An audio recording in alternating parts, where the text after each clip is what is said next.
और झारखंड विधानसभा के बजट सत्र से जुड़ी अगली खबर, जहां पर आज 15वां दिन है और सदन के अंदर कई मुद्दों की गूंज सुनाई दी है।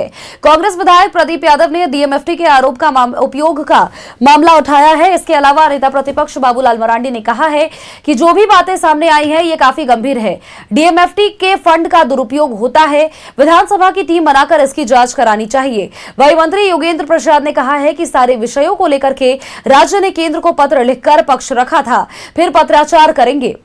बीजेपी विधायक अमित यादव ने जेटेट नियमावली में संशोधन करने और साथ ही कला संख्याएं, गणित प्रतिष्ठा और बीएड विषय को मान्यता देने का मामला उठाया है। दूसरी पाली में सदन में मंत्री दीपक बिरुवा के विभागों के बजट अनुदान पर चर्चा होगी और जिसमें कि राजस्व, निबंधन एवं भूमि सुधार विभाग और परिवहन विभाग शामिल है।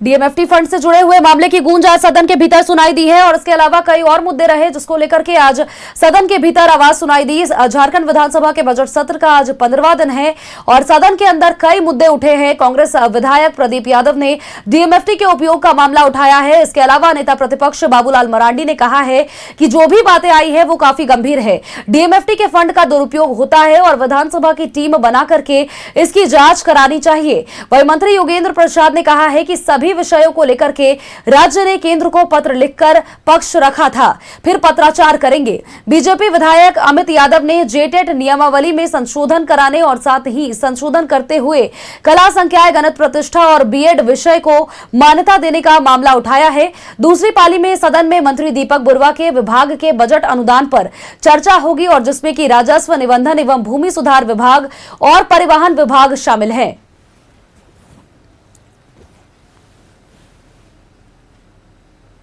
और खबर पर अपडेट्स के साथ सहयोग विपिन हमारे साथ बने हैं। विपिन का रुख कर लेते हैं।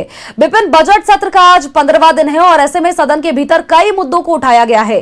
कांग्रेस विधायक प्रदीप यादव ने डीएमएफटी के उपयोग का मामला उठाया तो उधर दूसरी तरफ नेता प्रतिपक्ष बाबूलाल मरांडी ने कहा है कि जितनी भी बातें आई हैं काफी गंभीर है और साथ ही डीएमएफटी के फंड का दुरुपयोग होने की भी उन्होंने बात कही और विधानसभा की टीम बनाकर के इसकी जांच कराने की भी मांग की है।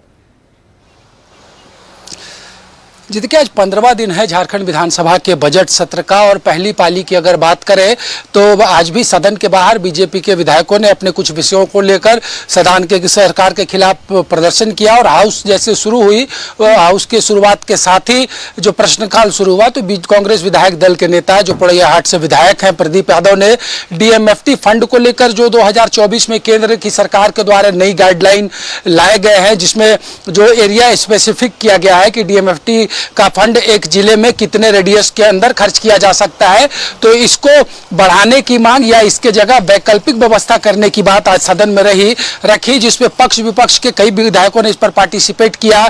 जो बातें सामने आई उसमें झारखंड मुक्ति मोर्चा के टुंडी से विधायक मथुरा महतो ने बताया कि फिलहाल डीएमएफटी फंड के तहत झारखंड में सिर्फ कोयला जो है वो खनिज के रूप में गिनती में आता है, तो इससे में सरकार को चाहिए कि झारखंड में पत्थर और बालू को भी खनिज के दृष्टिकोण से इस सूची में शामिल कराया जा सके जिससे डीएमएफटी के फंड का व्यापक इस्तेमाल राज्य में हो सके। इसी मसले पर मंत्री योगेंद्र प्रसाद ने सरकार का उत्तर देते हुए बताया कि सरकार ने केंद्र के समक्ष अपनी बातों को रखा है लेकिन केंद्र की तरफ से बहुत सहयोगात्मक जवाब नहीं मिला है।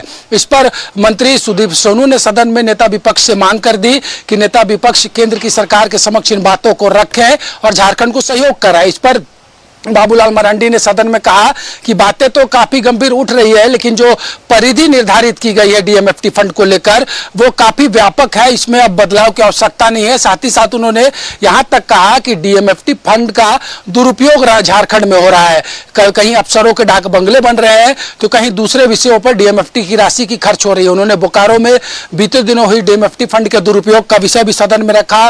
नेता विपक्ष ने तो यहां तक मांग कर दी कि विधानसभा की एक विशेष कमेटी के जरिए इसकी जांच कराई जाए। इसके अलावा भी कई महत्वपूर्ण सवाल हाउस में आए हैं। वित्त मंत्री ने एजी की रिपोर्ट आज हाउस में लेख की है।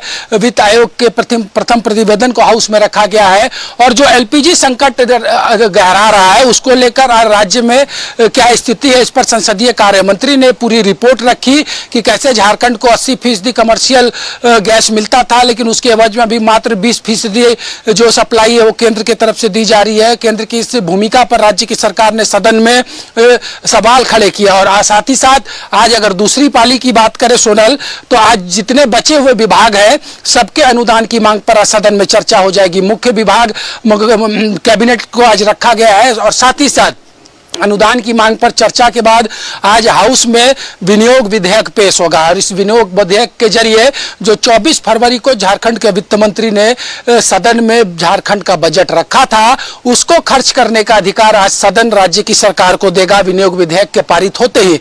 तो आज से जो महत्वपूर्ण विधायी कार्य हैं जो बजटीय प्रबंध का था वो दूसरी पाली में पूर्ण हो जाएगा। कल और परसों जो अंतिम 2 दिन है उसमें दूसरी पाली में महत्वपूर्ण विधेयकों को हाउस में ले किया जाएगा। बहुत बहुत शुक्रिया विपिन, तमाम अपडेट्स दर्शकों तक साझा करने के लिए।